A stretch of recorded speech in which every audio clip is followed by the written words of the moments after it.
I self-assess because it's the law. And hopefully you finished it today.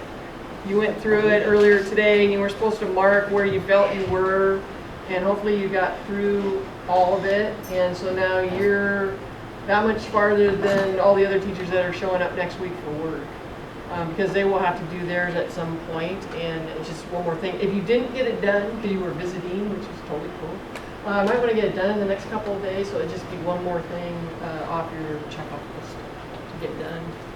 We are probably harder on ourselves. Do you do that when you self-assess, right? You're harder on yourself than other people are. So when I did my self-assessment the first time, I remember marking here, and I remember showing my administrator, and a couple of them, she's like, "Are you out of your mind?" I'm like, "No, you're not way down there. You do this and this." And so, shockingly, the self-assessment process, I've always shared mine, has always been kind of a pat on the back. It's a nice way to start the year with, "Oh yeah, I can do some of these things. This isn't so bad." It's a nice icebreaker kind of between the two of us to get a conversation started. So it helps the principals see what you might need support with, or what you think you're lacking in. They can help fill that in.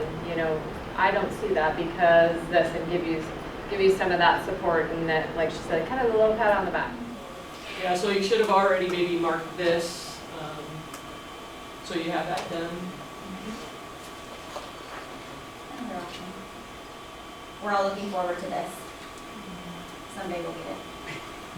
Here's what I can tell you that I do know from the 1 2-hour training that I sat through. For those of you that have been on one of the eval systems, it was difficult to see which indicators you hit unless you went through all of your or your observation notes and started to tally where you hit, in this case, P1 for purpose 1. And I had to do that for all of my staff across the board. This one actually does the tallying for you in a different spot. Doesn't necessarily mean that because it was seen 5 times that you're proficient or distinguished, but it does mean that there's evidence that somebody observed this 5 times. It also is a nice spot to give you reference. What should I pay attention to, or what do I need to ask my administrator to come see? That next observation round, or as Shauna mentioned quite a few times, in those 10-minute sessions, or hey, could you come at X time because this is a follow-up. One thing I want to kind of interject is these binders. I found them very valuable, that I have it at my fingertips at school. A lot of times I go to things and they give me this really cool binder, and then I go home and I'm like, "Oh, that was great," put that away, and I don't ever see it until I'm like, "Oh, I remember that 10 years ago." This particular binder I think will be very helpful, and as you get things, you might want to stick it into your binder. I finally, because I've been doing the training for so many years, every year they put something new in there, so of course I want to take it and then stick it in my binder so that I have all the different all the paper that everybody else has too. And I keep my evaluations from year to year in my binder so I can refer to them. Because I'm still kind of a paper person, and so I take important documents and run them off and stick them in my binder.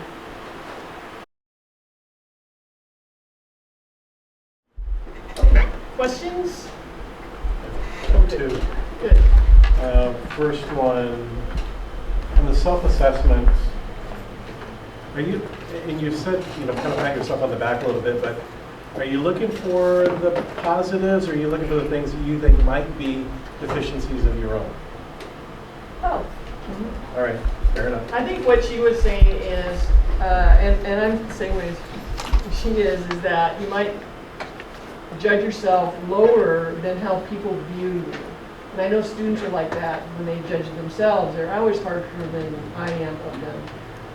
And she was kind of commenting that when she came in with her paper that the administrator said, "What? You're not, basic, you're actually here." That's how I perceive where you would be. That you can use that self-assessment to help you maybe determine where you want your focus evaluation to be. Which would be next Yeah. year, which would be next year, yeah. And I would say that from staff who've done their self-evaluation, some of them have actually found a lot of stress relief because as they've evaluated themselves and said, gosh, I really am proficient or distinguished in these areas, I really only need to be concerned about maybe 5 things where I feel like I should grow more. And so they kind of put those other things on the back burner because it's very natural and it just occurs for them. So and I don't want to say, it kind of depends on if you're a half glass empty or a half glass full kind of a person, which perspective it takes, but I think there is a sense of I don't have to worry about all of that